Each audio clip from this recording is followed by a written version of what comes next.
2:00 ng madaling araw. Maingay ang call center floor dahil sa pinagsama-samang boses ng mga agents na nagko-calls. Sabayan pa ng takatak ng mga keyboards at tawanan ng ilang taong nakabreak. Nakaupo si Ryan sa may bintana, inaantok sa caller niyang may edad na. Umikit siya sandali, ini-imagine ang lunch break na 3 oras pa ang layo. Iniisip kung anong pagkain ang bibilhin sa pantry. Naghikab siya ng malakas at pinunas ang luhang namumuo sa kanyang mga mata. Patuloy pa din ang kwento ng matandang caller na hindi naman niya naiintindihan. Pagtingin niya sa salaming bintana ay nakita niya ang kanyang refleksyon. Kitang-kitang antok na siya. Pinagmasdan din niya ang refleksyon ng ibang mga taong nagko-calls. May nakatayo, may umiinom ng kape, may nagpapasahan ng sulat, may mga inaantok din na kagaya niya. Ngunit ang nakaagaw ng kanyang pansin ay isang babaeng nakaputi at nakatayo malapit sa pinto ng CR. Mga 3 row ang layo sa kanya. Hindi ito gumagalaw at nakatingin lang sa direksyon niya. Bagamat may kalayuan, sa tingin ni Ryan ay nakatingin sa kanya ang babae. Nilingon niya ito ngunit nagulat siya nang wala na ang babae sa kanyang kinatatayuan. Hinanap niya ito. Iginala ang mga mata sa buong call center floor. Umalis ba siya o pumasok sa CR? Hindi na niya nakita pa ang babae kaya't muli siyang humarap sa kanyang monitor. Nanlaki ang kanyang mga mata. Napako ang tingin ni Ryan sa salaming bintana kung saan nakikita niya ang kanyang mukhang namumutla at ang katawan niyang naninigas. Sa likod niya ay nakatayo ang babaeng nakaputi. Walang kibo, hindi gumagalaw. Mahaba at gulo-gulo ang buhok nito. Ang kanyang puting damit ay madumi at maputik.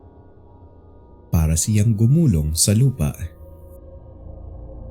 Hindi makita ni Ryan ang mga mata ng babae dahil natatakpan ito ng kanyang buhok. Ngunit kitang-kita niya na nakangiti ito sa kanya. Puting-puti ang mga ngipin ng babae. Hinawakan ng babae ang balikat ni Ryan. Bagamat naka-jacket ay dama niya ang malamig na kamay nito. Dito ay napatayo siya at napasigaw. Mabilis niyang nilingon ang babae ngunit wala na ito. Alam niyang pinagtitinginan siya ng kanyang mga katabi. "Are you okay?" Tanong ng isang supervisor na hindi niya napansin na lumapit na pala sa kanya. "Yes, I'm fine." Mahinang tugon ni Ryan. Tiningnan muna ng supervisor si Ryan ng ilang segundo bago umalis. Halatang pansin ang maputlang mukha nito.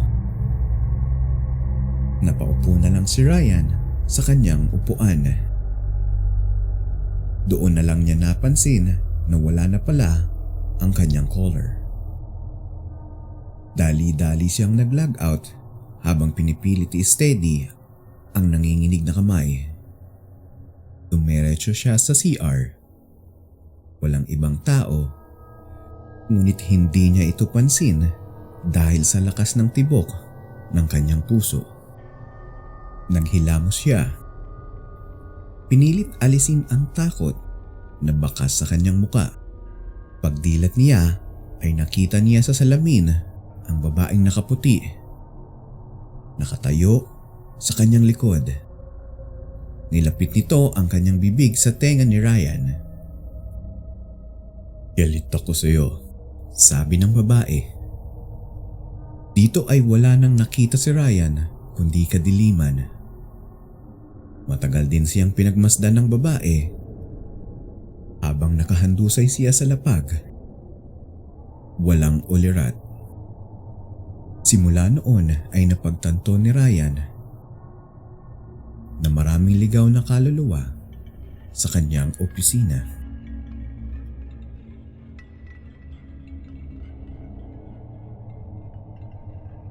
Malamig ang simoy ng hangin sa labas. Tumatagos hanggang sa buto ni Erica ang lamig kahit na may suot pa siyang makapal na jacket. Lalo siyang nakadama ng pagkaantok dahil sa lamig. Tumingala siya, naghanap ng bituin sa kalangitan, ngunit wala siyang nakita ni isa. 3:00 ng madaling araw pero marami pa ring tao ang naglalakad sa kalsada dito sa Makati. Karamihan ay mga teenagers at young adults. Mga call center agents. Tiningnan niya kung anong oras na sa suot na relo. May 10 minuto pa siya bago matapos ang kanyang break. Humihit-hit siya sa dala niyang sigarilyo. Malalim, umaasang mapapawi ng yosi ang lamig na nadarama. Dahan-dahan niyang ibinuga ang usok na nasa baga na para bang ninanamnam. Pagkatapos ay dali-dali niyang itinapon ang sigarilyo sa basurahan. Mabilis siyang naglakad patungo sa elevator at pinindot ang up button. Bumukas naman kaagad ang isa sa mga elevators. Pumasok siya at pagkasarado ng pinto ay naramdaman niyang dahang-dahang pag-akyat nito. Medyo mataas ang palapag kung saan siya nagtatrabaho. Sa isang call center na nasa 22nd floor. Habang paakyat ay naalala niya ang 2 taong gulang na anak na iniiwan niya sa kanyang ina tuwing pumapasok. Mahirap talagang maging isang single mom. Naisip niya at napabuntong hininga na lang. Buti na lang at nakapasok ako sa call center kung hindi. Naramdaman niya ang pagbagal ng elevator. Napatingin siya sa display at nakita niyang tumigil ito sa 14th floor. Pagbukas ng pinto ay natigilan siya nang bumulaga sa kanya ang kadiliman. Walang ni isang mang bukas na ilaw sa floor na iyon. At ang tanging liwanag lamang ay ang liwanag na nagmumula sa loob ng elevator. Nakinig siya.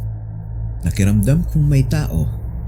Hindi niya sigurado kung anong kumpanya ang umuukupa sa floor na ito. Hindi naman siguro bakante ang floor na ito.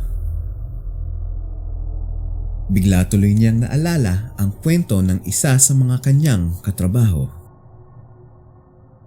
Kalimitan, walang 13th floor sa mga building dahil ang paniniwala nila ay malas daw ito. Ang ginagawa ng mga developers ay nilalaktawan ang 13th floor at dediretso agad sa 14th floor. Ang ebidensya ay makikita sa mga elevator. Walang button para sa 13th floor.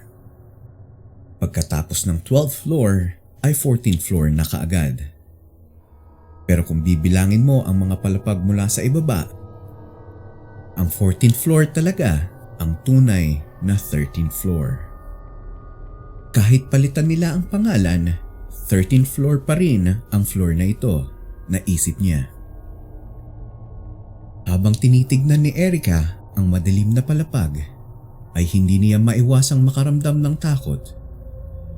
Walang kaingay-ingay sa palapag na ito.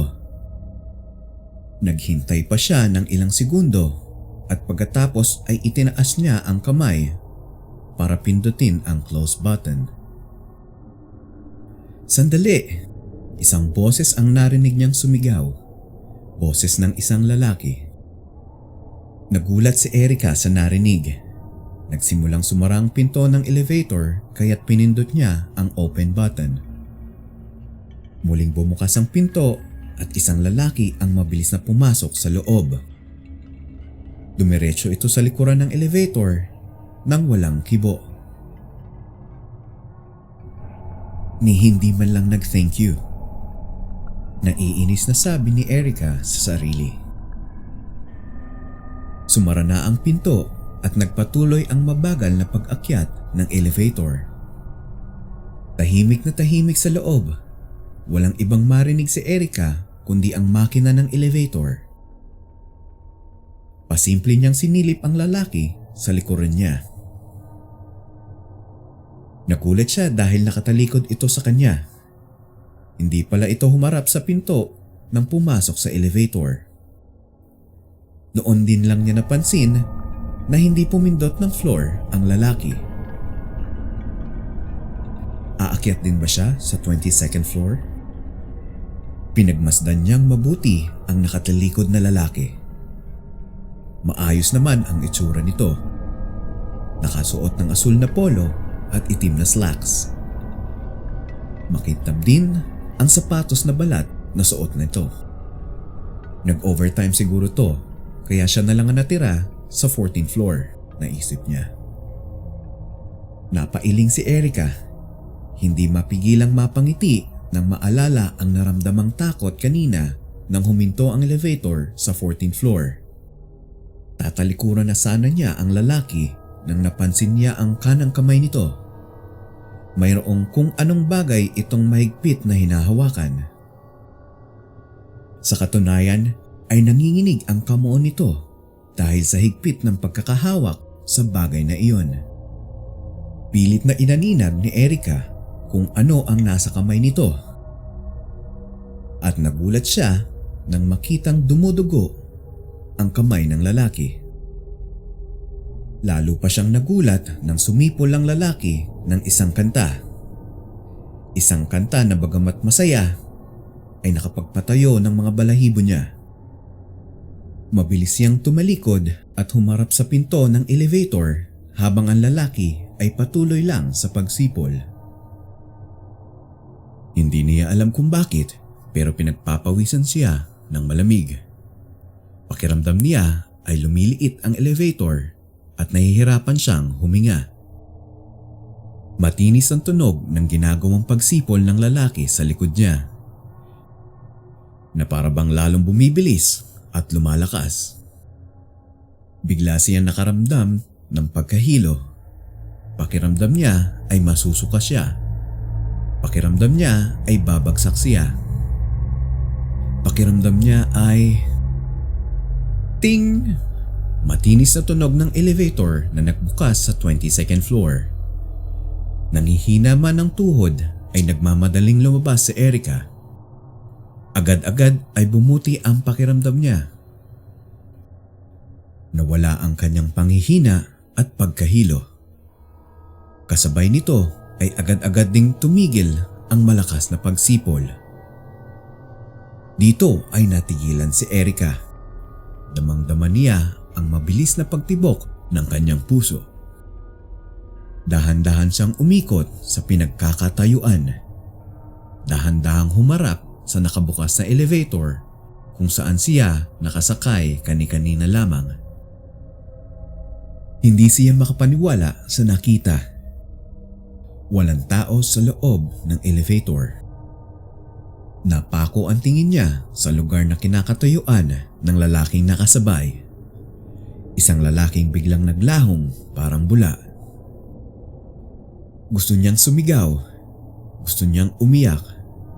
Ngunit wala siyang nagawa kundi pagmasdan ang elevator habang dahang-dahang sumasara ang mga pinto nito.